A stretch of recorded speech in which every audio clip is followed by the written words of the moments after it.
Bismillahirrahmanirrahim. Assalamualaikum warahmatullahi wabarakatuh. Baiklah, sebelumnya perkenalkan, kami dari kelompok 4 mata kuliah kewirausahaan yang diampu oleh yang terhormat Ibu Mailasari MPD. Nah, kami dari kelompok 4 beranggotakan 4 orang. Yang pertama yaitu saya sendiri, Nadia Nirenza. Yang kedua, Angel Trigenza. Yang ketiga, Yandi Maulindra. Dan yang keempat, Atma Jaya. Nah, pada kali ini kami akan mempresentasikan makalah kami yang berjudul Teknik dan Strategi Pemasaran. Baiklah, pada makalah ini kami akan membahas beberapa materi.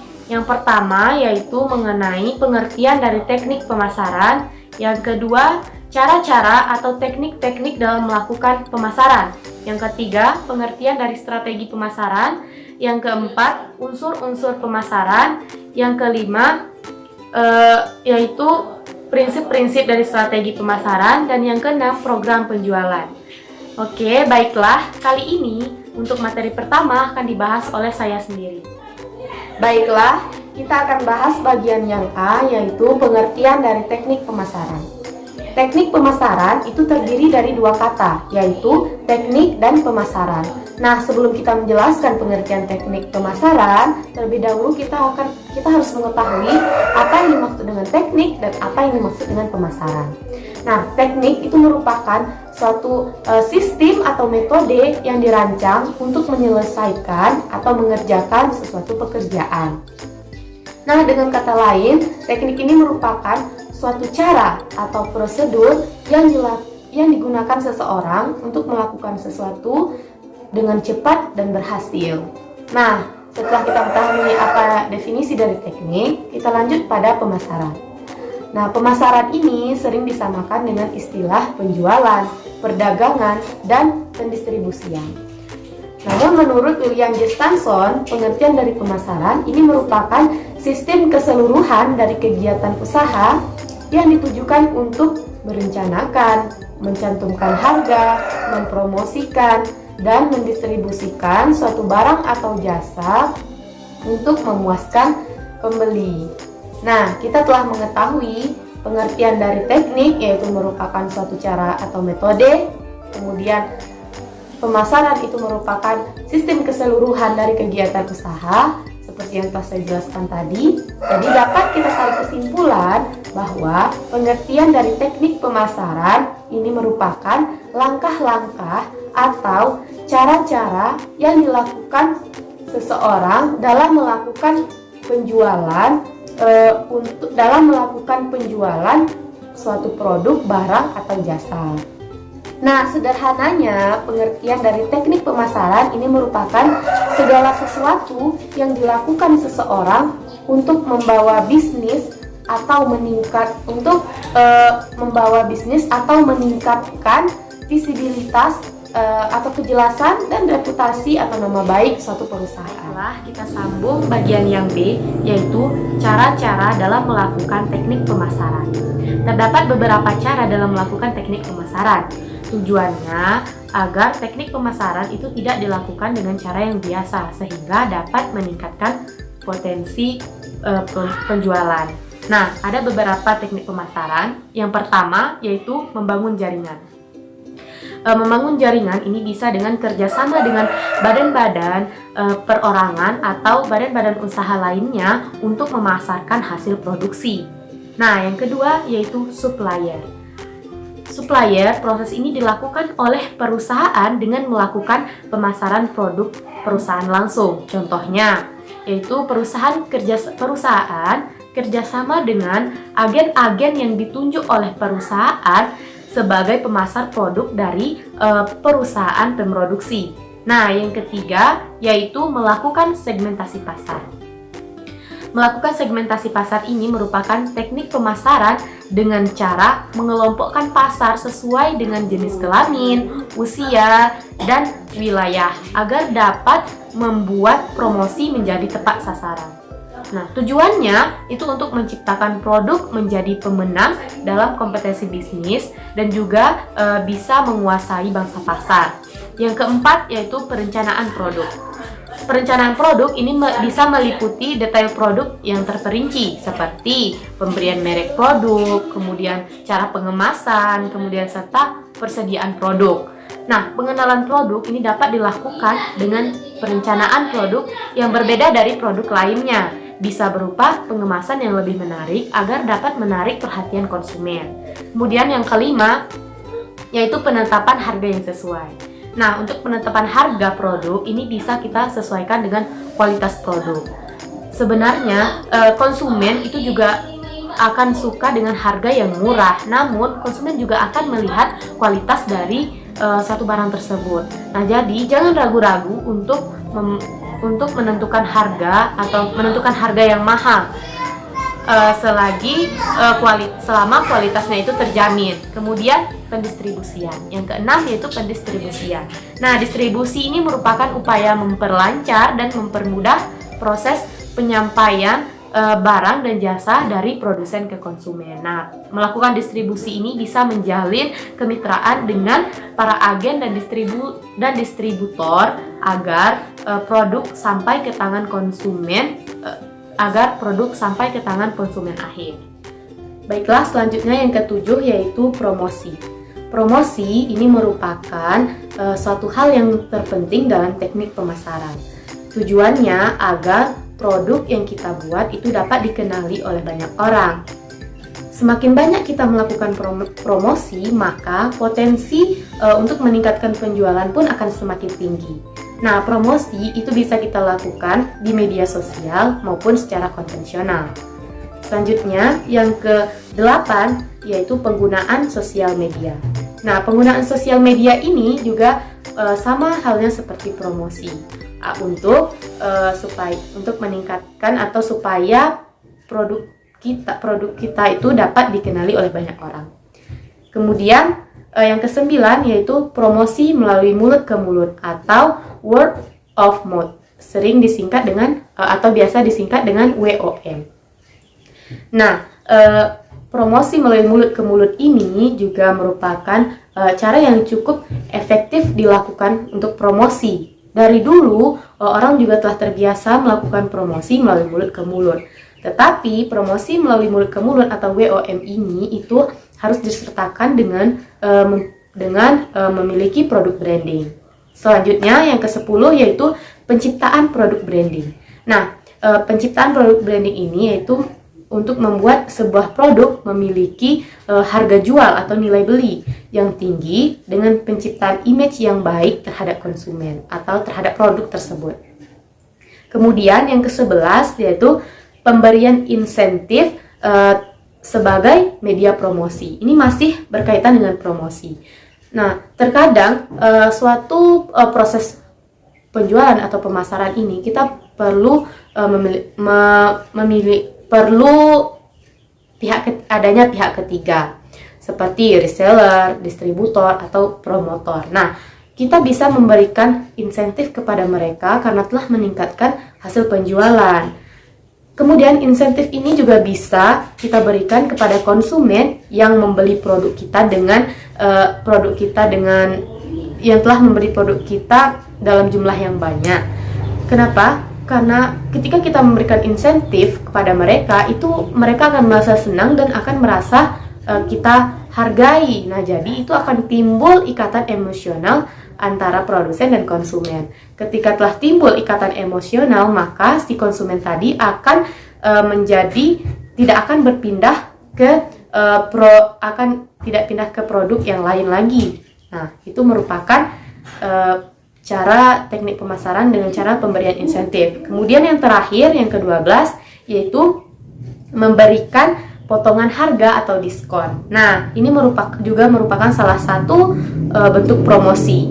Ini merupakan strategi untuk membuat konsumen itu melakukan pembelanjaan berulang. Nah, dengan kita memberikan diskon atau potongan harga, itu konsumen akan lebih sering berbelanja di tempat kita. Nah, itu mungkin beberapa teknik atau cara yang dilakukan dalam sebuah pemasaran. Selanjutnya akan dibahas oleh oleh rekan saya, yaitu Saudari Angel Trigenza. Selanjutnya, saya akan menjelaskan tentang strategi pemasaran.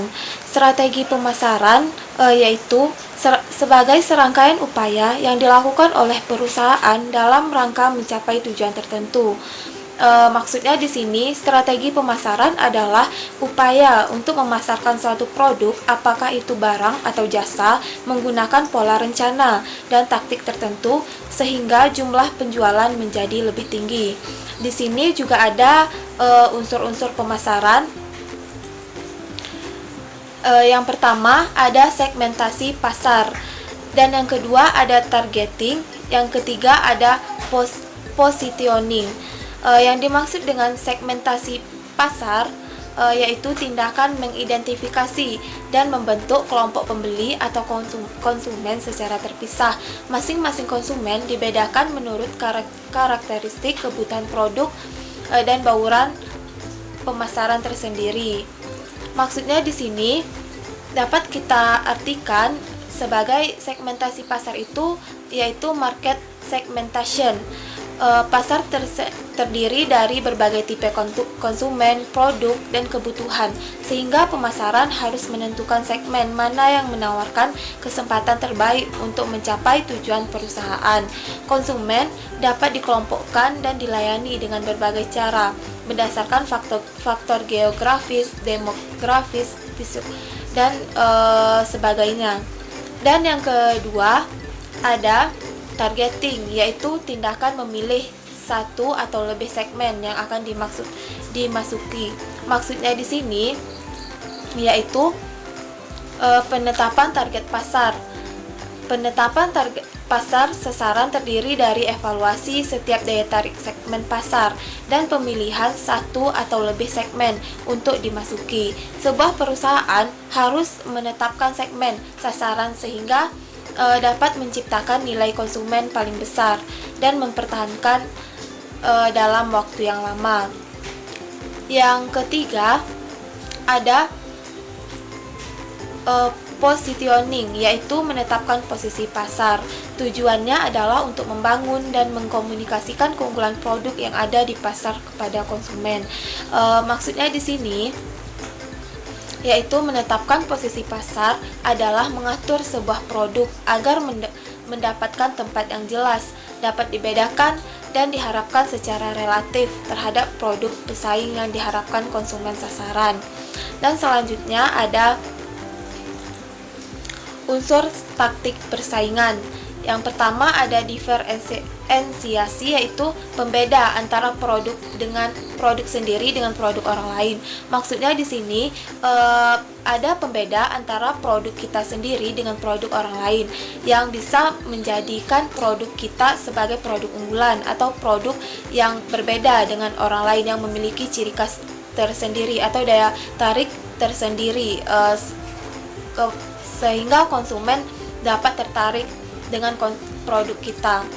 Dan yang kedua ada bauran pemasaran atau marketing mix, yaitu meliputi produk, harga, promosi, dan tempat. Yang pertama yaitu produk.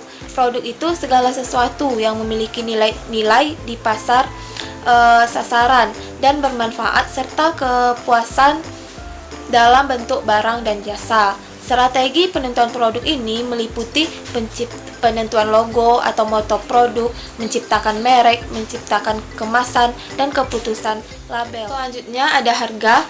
Harga menjadi satuan ukur mengenai mutu suatu produk, dan harga merupakan unsur bauran pemasaran yang fleksibel, dapat berubah secara cepat. Harga itu karena harga suatu produk atau barang itu sesuai dengan modal yang dikeluarkan oleh pengusaha itu sendiri. Yang selanjutnya ada promotion, yaitu pemberian informasi tentang satu produk kepada konsumen menjadi faktor yang dominan dalam pemasaran.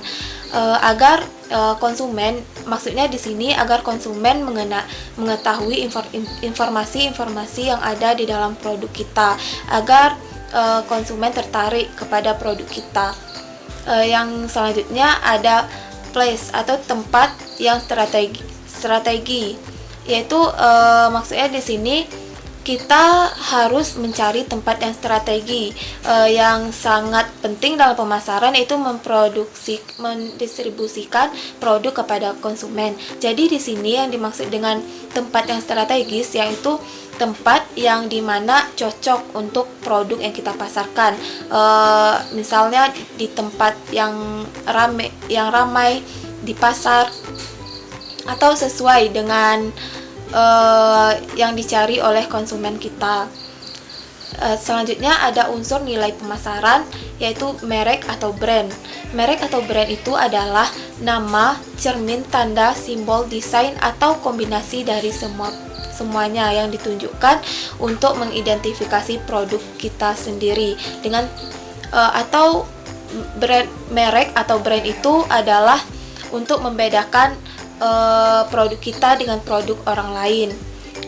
Selanjutnya saya akan menjelaskan tentang prinsip-prinsip dalam pemasaran, di mana manajemen atau pengelolaan ini tidak dapat dipisahkan dalam kegiatan pemasaran. Adapun prinsip-prinsip pemasaran, yang pertama, organisasi yang melakukan kegiatan pemasaran. Kedua, barang dan jasa yang akan dipasarkan. Ketiga, pasar yang akan dituju. Empat, perantara yang akan membantu dalam pertukaran barang dan jasa. Dan terakhir yang kelima, faktor lingkungan lainnya. Elemen-elemen dalam prinsip pemasaran ini harus dapat menentukan keinginan dan kebutuhan konsumen, baik memilih sasaran kelompok tertentu sebagai sasaran penjualan, menentukan program pemasaran yang baik, dan melakukan penelitian terhadap konsumen, sehingga dengan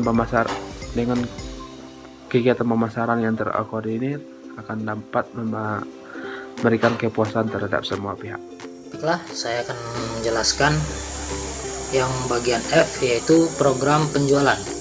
Program penjualan ini merupakan fungsi yang paling penting dalam pemasaran karena menjadi tulang punggung kegiatan untuk mencapai pasar yang dituju. Fungsi penjualan ini merupakan sumber pendapatan yang diperlukan untuk menutup ongkos-ongkos dan harap bisa mendapatkan laba ataupun untung. Jika barang itu diproduksi atau dibeli untuk dijual, maka harus diusahakan sejauh mungkin agar barang tersebut dapat terjual ataupun dapat dikenali. Oleh karena itu, perlu adanya macam-macam cara untuk memajukan penjualan seperti peragaan, pengiklanan, dan sebagainya. Dalam hal itu terdapat beberapa variabel seperti yang pertama yaitu periklanan. Periklanan ini merupakan salah satu kegiatan promosi yang banyak dilakukan oleh perusahaan maupun perseorangan. Dalam periklanan ini, pihak yang memasang iklan disebut sebagai sponsor yang harus mengeluarkan sejumlah biaya atas pemasaran iklan media. Jadi, periklanan ini didefinisikan sebagai komunikasi non-individu dengan sejumlah biaya melalui berbagai media yang dilakukan oleh perusahaan, baik itu lembaga, non-lembaga, serta individu-individu. Dalam hal ini pihak sponsor berusaha menyebarluaskan berita kepada masyarakat dengan bertujuan untuk menjual dan meningkatkan penjualan barang atau jasa yang disediakan.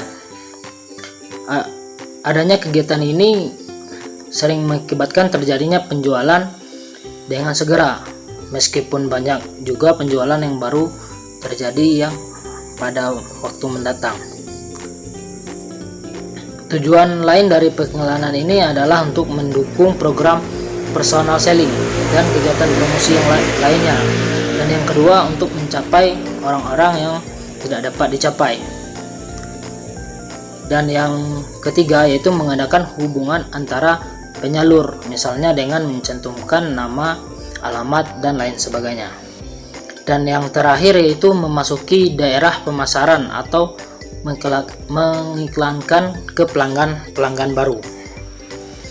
Beberapa pengiklanan ini dapat digolongkan atau didasarkan penggunaannya oleh pemimpin perusahaan ataupun perseorangan. Karena perbedaan tersebut tergantung pada persetujuan dalam program pengiklanan. Dalam hal ini, periklanan juga digolongkan menjadi dua hal. Yang pertama pengiklanan barang dan yang kedua periklanan lembaga. Untuk periklanan barang itu seperti contoh makanan-makanan ringan, minuman, dan lain-lain sebagainya. Sedangkan lembaga yaitu untuk mengiklankan informasi yang diajukan oleh pemerintah atau lain-lainnya. Jenis media untuk pengiklanan ini juga sangat penting untuk dipertimbangkan, seperti media surat kabar, majalah, radio, televisi, dan postingan langsung dan media sosial lainnya. Yang kedua yaitu personal selling. Personal selling ini merupakan kegiatan pemasaran yang berbeda dengan periklanan, karena personal selling ini merupakan kegiatan yang menggunakan orang ataupun individu. Jadi personal selling ini interaksi antar individu yang saling bertemu muka yang ditujukan untuk menciptakan ataupun memperbaiki, menguasai dan mempertahankan hubungan pertukaran yang saling menguntungkan dengan pihak lain. Dalam kegiatan personal selling ini terdapat beberapa hal yang perlu dilakukan, seperti persiapan sebelum melakukan penjualan, penentuan lokasi pembeli, melakukan penjualan, dan pelayanan sesudah penjualan. Tugas penjualan sering digolongkan menurut jenis hubungan pembeli yang terlibat dalam penjualan, seperti trade selling and medicine salesman. Trade selling merupakan tugas penjualan yang ditunjukkan kepada para penyalur, dan yang selanjutnya yaitu missionary selling dan detailment. Missionary selling ini merupakan tugas penjualan yang dilakukan untuk mendorong pembeli agar bersedia membeli pada perusahaan yang diajukan tersebut. Dan yang ketiga yaitu technical sales engineer. Ini merupakan tugas penjualan yang berusaha meningkatkan penjualan dengan pemberian saran dan nasihat kepada pembeli akhir dari barang dan jasa. Dan yang keempat yaitu new business selling, yaitu merupakan tugas penjualan yang berusaha membuka transaksi baru dan dengan mengubah calon pembeli menjadi pembeli. Yang selanjutnya yang ketiga yaitu publisitas. Publisitas ini hampir sama dengan pengiklanan.